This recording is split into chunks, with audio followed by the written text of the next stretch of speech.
Hello everybody, welcome back to Munich. After another round of COVID, finally I'm back in the city.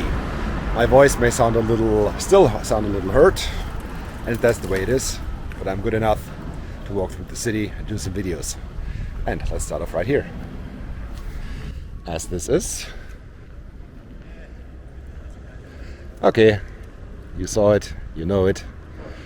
The setup of the Oktoberfest. Not allowed to go inside there, it's all for the construction only, as they're still building up the tents. And some things have changed again since I was here about 4 weeks ago. It looks so nice.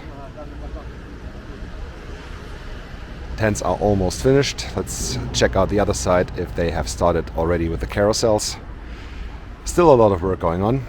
Let's have a look.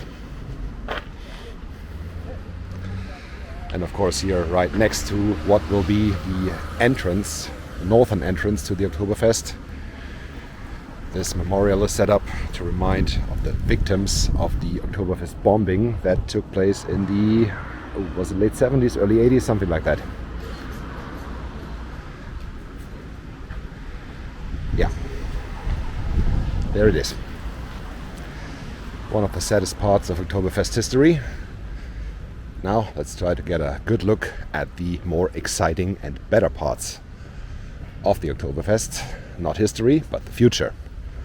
Let's see where I can jump onto the Theresienwiese and then have a look at the construction.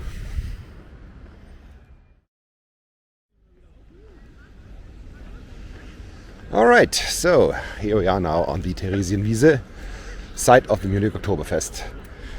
This alley here will, once everything is finished, be the carousel alley, or the fun alley, and the beer alley, the drinking alley is over there.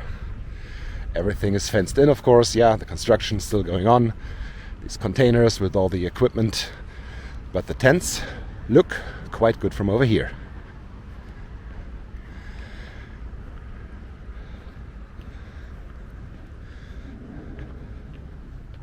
Yeah, back there is the Fischerfroni, and the one with the wood construction and the tower is the Marstall.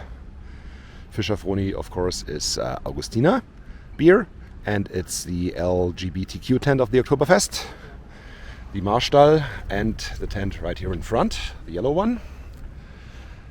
Yeah, you say tent, but in fact these are houses built of mostly solid wood.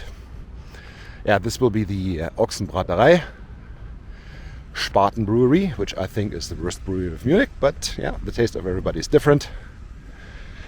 It would be so nice right now to walk in the beer alley with all the construction going on, to see the setup from closer, but they would not allow me doing that,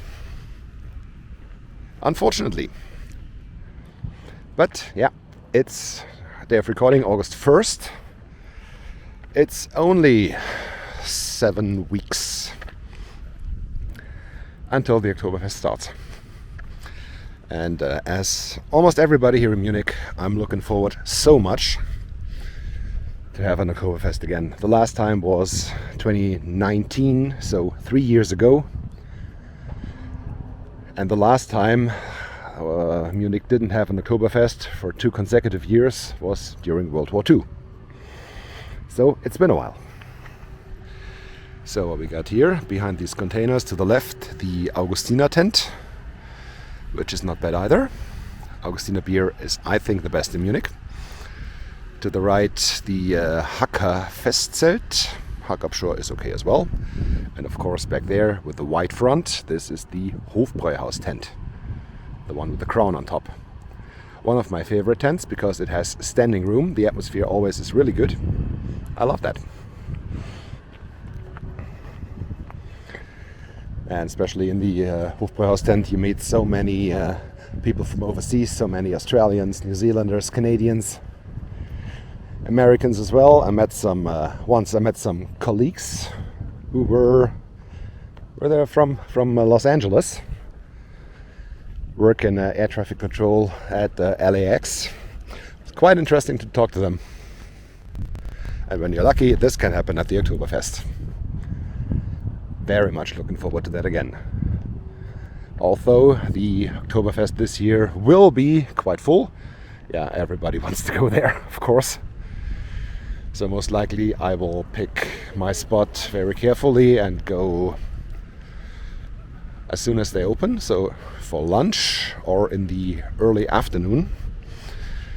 Because at night or in the evenings, going into the tent can be tricky. And it will be that crowded. And so many drunken people. Yeah, I will definitely not stay sober on the Oktoberfest. You can bet on that.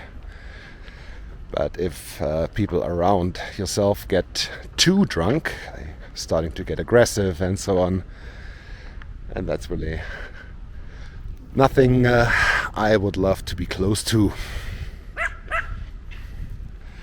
So here, a closer look to the Augustiner tent. It's really nice, and you can see this is it's called a tent, yeah, a beer tent, but it's definitely not a tent. The tower to the left with the Augustiner symbol, and here to the right the wooden facade with these musicians, and of course the Hopfendolden, the hop plant.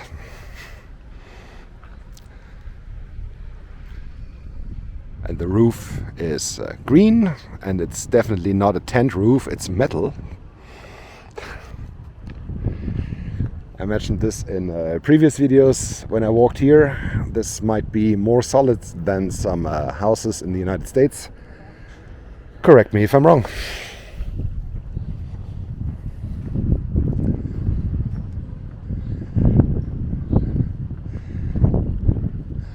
I don't know how much it will be this year, but in the recent Oktoberfest in 2019, they had about 5.6 million liters of beer sold in 16 days. That's quite a lot. And if you count in the prices, because the Oktoberfest of course is expensive. Normally Moss beer, so 1 liter. Don't know how much that is in ounces. Yeah, classic one stain of beer normally is, or will be this year, around 12 euros, depending on which tent you go. Some will be a little more expensive, some will be a little below, but the average will be around 12 euros for 1 liter of beer. And that's quite a lot. If you multiply this by the expected 6 million liters of beer to be sold, yeah, the guys that run the tents will make their money. That's definitely for sure. That's why they, of course, are pressing the politics to run the Oktoberfest without any COVID restrictions. Let's see if that happens. This tent is fairly interesting as well. Nymphenburg Sekt. This is not a beer tent, this is the wine tent. And yeah, it's even more expensive than the beer tents. So the last time I walked here, I took a right turn. I think it was here. And crossed through to the Bavaria. This is obviously not possible today. So let's go one further. But not without the view. Let me approach the fence. Will get better. Not without view to the 2 towers, one of Löwenbräu in front, Paulaner in the back, and the Bavaria and its memorial here in the background, and of course the wine tent here to the left.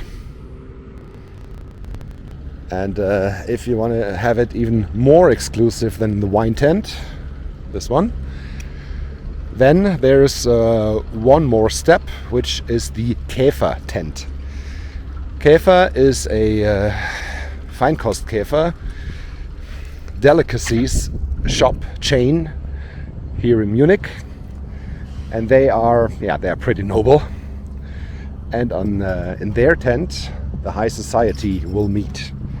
So you will be able to meet some players of the FC Bayern Munich, some TV stars, some music stars.